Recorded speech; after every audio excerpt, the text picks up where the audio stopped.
Монгол улсын ерөнхийлөгч Ухнагийн хүрэлцэх Орос улбаны улсын ерөнхийлөгч Владимир Путиний урилгаар авгаа эх орны дайны ялалтын түүхт 80 жилийн ойн баярын ёслолд оролцож байна. За ерөнхийлөгчийн хүрэлцэх Орос улбаны улсын нийслэл Москва хотын хүндэтгэлийн дэнждэх ялалтын цэцэрлэг хүрээлэнд Монголын ард түмнээс бэлэг болгосон ялалтад тэмүүлсэн морд хөшөөнд хүндэтгэл үзүүллээ. За энэхүү хөшөөнөө дайны хүнд жилүүдэд Монголын ард түмэн зөвлөлт холбоот улсад дулаан хувцас, хүнс, агтмоор нийлүүлж хувьсгалт Монгол танкын цуваа Монгол ард нисэх онгоцны эскадрил хандивлсныг бэлэгдсэн юм а. За энэ талаарх мэдээлэлд анхаарлаа хандуулна.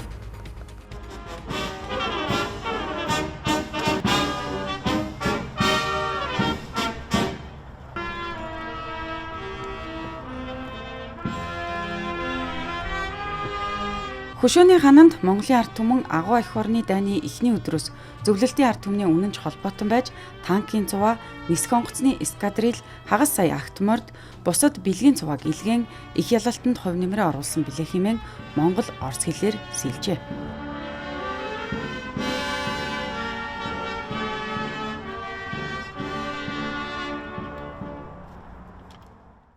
Ялалтын баяр хамтдаа сайхан оролцсон шүү дээ, тийм ээ? Тий.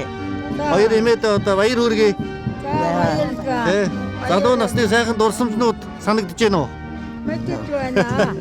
Манай Оросын холбоо Монгол морийн магтаж байсан юм аа тий. Манай дэлгэр хангасан дондогоос олон цоморон өгч байсан.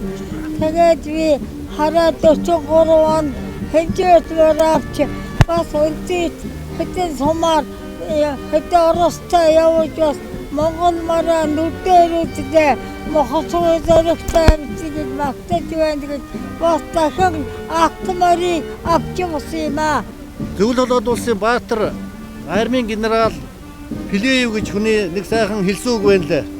За тий. Хүчрэг Монгол морд танкын цуваатай зэрэгцэн бэрлийн хүрсэн юм а гэж. Тий. Тэр манай одоо ард түмний хандуулсан одоо морд бол одоо бэрлийн хүртэл одоо хол замыг туулж агуу эх орны дайны ялалтанд хувь нэмрээ оруулсан Монголын ард түмний чин сэтгэлийн илэрхийлэл болсон ийм одоо сайхан морд байсан байгаа. Тэгээ Монгол хүн морь хоёр бол нэг амьтаа гэж манай ард түмэн ярьдаг шүү дээ. Тийм учраас Монгол хүн бас морьтойгоо хамт холдоо бэрлийн хүртэл явсан гэж одоо ойлгож байна. За түүнчлэн Монгол улсын ерөнхийлөгч зэвсэг түвшний ерөнхий командлагч Ухнагийн хүрэлцэх Оросын улбаны улсын ерөнхийлөгч Владимир Путиний урилгаар агуу эх орны дайны ялалтын 80 жилийн баярын арга хэмжээнд оролцох үеэрээ Оросын улбаны улсын Батлан хамгаалах яам, дотоод хэргийн яам, онцгой байдлын яамны харьяа академи ихтэй сургуулиудад суралцж байгаа Монгол офицер ахлагч нарын төлөөлөлтөд уулзжээ. За хоёр улсын Батлан хамгаалах яам хоорондын гэрээний дагуу 2007 оноос Оросын улбаны улсын цэргийн академи ихтэй сургуулиудад жил бүр 80-аас 130 хүртэл цэргийн албаа агчийг суралцуулдаг байна. Өнөөдрийн байдлаар Оросын улбаны улсын Батлан хамгаалах яамны 25 академи ихтэй сургуульд 400 орчим хүн цэргийн 30 гаруй мэргэжлэр суралцж байна.